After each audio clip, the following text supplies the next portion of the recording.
আমি মনে করি যে ইলিশ মাছ এটা এই মন্ত্রণালয়ে আমি ভিতরে বলছিলাম যে এটার মন্ত্রণালয়ের নাম যদি ইলিশ মন্ত্রণালয় হতো আমি আপত্তি করতাম না, কারণ ইলিশকে রক্ষা করে জিআই পণ্য শুধু না, ইলিশ মাছটা একটা বিশেষ মাছ যেটা একমাত্র বাংলাদেশে হয়।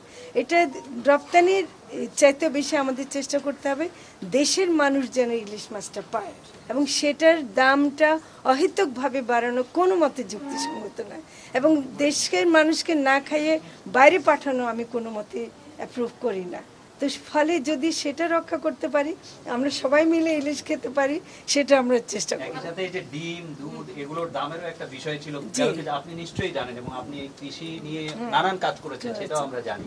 তো সব মিলে এই দাম কমানোর বিষয় এবং কৃষিতে আপনি যে কাজগুলো করেছেন সেটার অভিজ্ঞতা কিভাবে কাজে লাগাবেন? আবার একটু জানতে চাই যে কোনো ভর্তুকি দিয়ে নির্মূল মানুষের জন্য মানে কোনো সাবসিডি থাকবে কিনা আপনাদের পুষ্টি চাহিদা মেটাতে? না, একটা হলো জীবন জীবিকা হিসেবে যে মানে হাঁস মুরগি পালনের মাধ্যমে ডিম দুধ সরবরাহ বাড়ানোটা আমাদের চেষ্টা করতে হবে।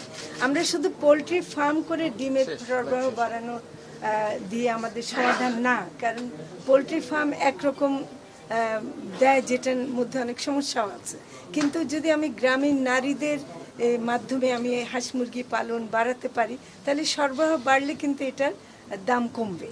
এবং প্রথম কথা হলো সরবরাহ বাড়ানো, নিরাপদ করা এবং এটাকে মানুষের কাছে সহজলভ্য করা।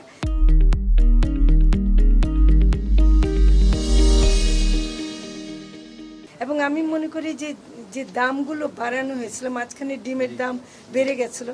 দেখেন, ডিমটা এমন একটা জিনিস, আজকে গার্মেন্টস শ্রমিকরা যদি জিজ্ঞেস করেন প্রথম পুষ্টির একটা ধাপ হচ্ছে ডিমটাই খায়।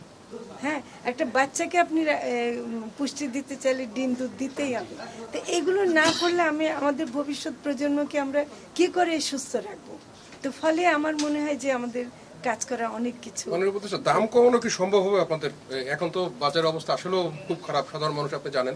সেক্ষেত্রে দাম মূল্য নিয়ন্ত্রণ বা এই যে ডিম দুধ মাছ এর দাম কমানোর সুযোগ আপনারা পাবেন কিনা, করতে পারবেন কিনা? না, করতে হবে, মানে পারবো কিনা সেটা পরের কথা, কিন্তু আমাদের প্রথম কাজ হলো, আমাদের দায়িত্ব হলো এটা দাম কমানো।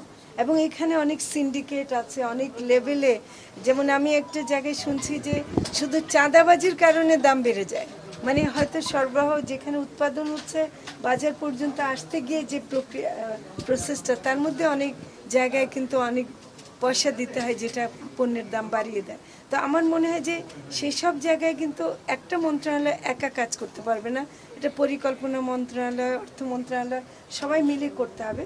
এবং এইসব বিশেষ খাদ্যের দাম বাড়তে দেওয়া যাবে না, এটা কিন্তু আমার মনে হয় যে আমাদেরকে, আমি আরও আলোচনা করব যে কোথায় কোথায় সমস্যাটা আছে এবং সেখানে গিয়ে আমরা অবশ্যই দাম কমাবার চেষ্টা করব।